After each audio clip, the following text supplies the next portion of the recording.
Hi, I'm Daniel. I'm a sleep physician. And if you have insomnia, this channel is for you. Today, we're going to talk about a question from Jennifer. She is looking into why her mom has such a hard time sleeping, particularly every other night when she often does not sleep at all. Nice having you back here, and if it's your first time on this channel, welcome. Hope you find something of value to you here. So I received this email on January 4th, so a couple of weeks ago, from Jennifer, and it had a question or a couple of questions regarding how her mom was doing, how her mom was sleeping. And I've wanted to talk about this for quite a while, but other topics popped up that I talked about instead. But I'm excited to talk about this. And before we get into this email, as always, nothing here is specific medical advice to anyone, but just general thoughts, general comments that I hope will be helpful. So let's read here. So it says here, hello, I saw your video on familiar and sporadic fatal insomnia on YouTube. Thank you for this informative video. Just on a quick side note there, that is episode 46, and if you watch that as well as a couple of videos before that, I voiced, how I was kind of like a little bit hesitant about talking about these fatal insomnias because they are so extremely rare that I felt like sometimes just talking about them makes people aware of their existence and makes people worry unnecessarily. But in hindsight, I think it's better to talk about things. It's better to share information, and I think in this illustrates that if it wasn't for that particular video, I would not have connected with Jennifer, and I think we had a meaningful exchange. So happy I did that video, episode 46. Let's go on here. My mother has had a lifelong history of migraines. In the past few months, she has been going 24 to 48 hours at a time without sleep. She said it's not due to worrying or pain. Her doctor won't prescribe more than one Ambien every other night. On the nights when she doesn't have the Ambien, she doesn't sleep at all. So that was one thing I want to point out. And then a little bit later on here it says, I was researching diseases and disorders that can cause extreme insomnia, and I discovered familial and sporadic fatal insomnia. She doesn't seem to have any cognitive issues. However, she's been noticing a bit of a raising heart rate. My question is this, are there any other conditions or diseases that could cause extreme insomnia? So that's kind of the gist of this email, the main salient points, I think.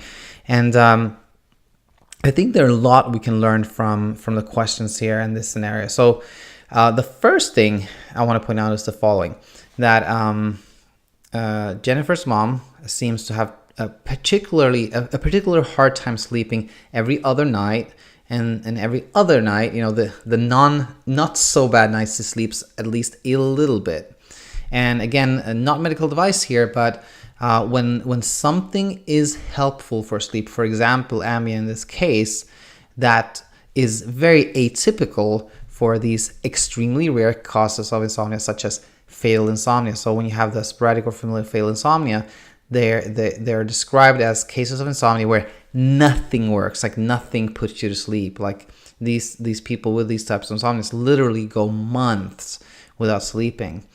So when something works at least a little bit, like the Ambien seems to be doing in this case, then that is an indicator that you probably are not dealing with a fatal insomnia.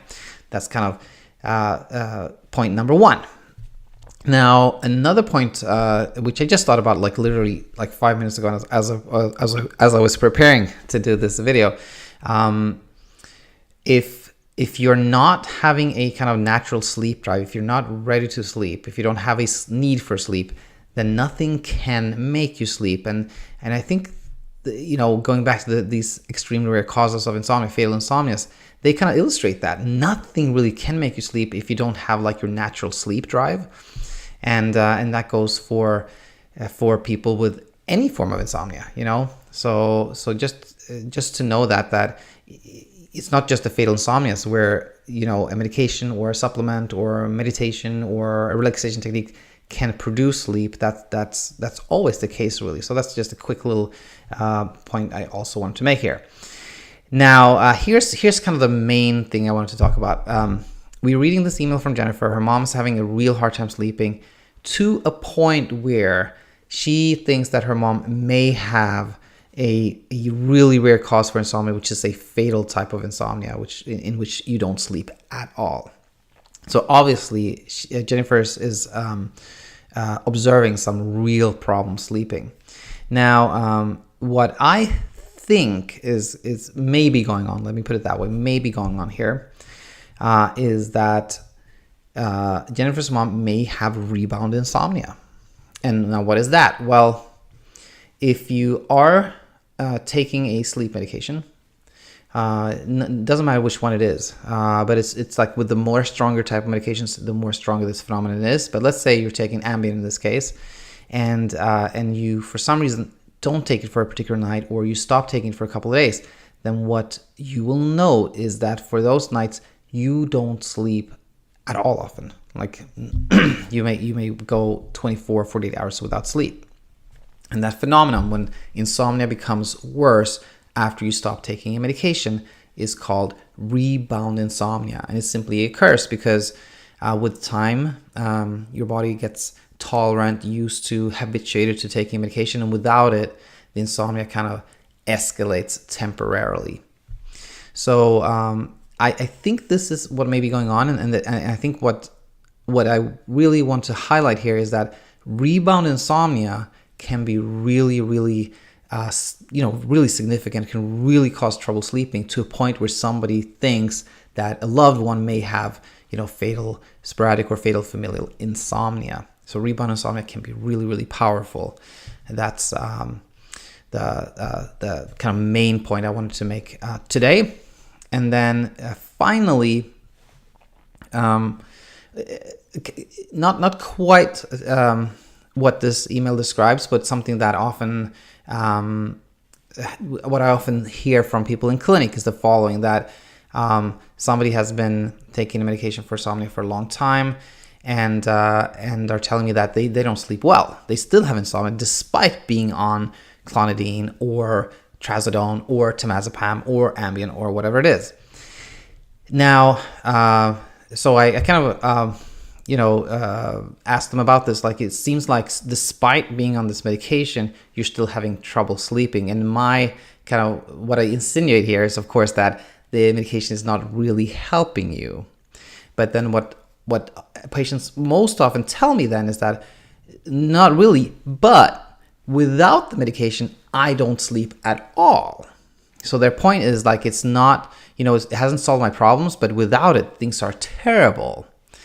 And I think this illustrates another really important important point here, which is a common pattern that you see with a lot of people that have insomnia is that, a person has trouble sleeping, someone starts taking medication for insomnia, that helps for a while, then that kind of, becomes less effective.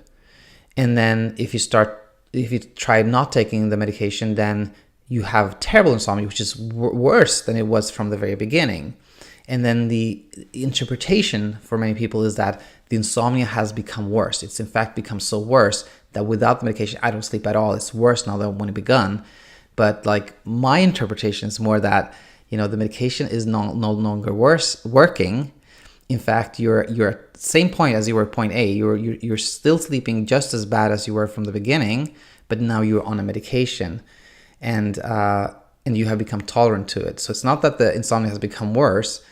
It is that, you have become tolerant to the medication, and you stop taking medication, you have this rebound insomnia again, a temporary period where you sleep worse, and that does go away with time. But the interpretation that many people feel themselves is that, no, my insomnia has progressed to a point where I now have to take something for my insomnia, or I don't sleep at all. So, yep, just a few thoughts I want to share there. I hope this was helpful to anybody hearing this. And as always. If you have any comments, thoughts, any sleep problems, anything really you wanted to talk to me about, leave a comment here or send me an email at insomniainsight@gmail.com. And I hope to have you back here very soon. Until then, bye-bye.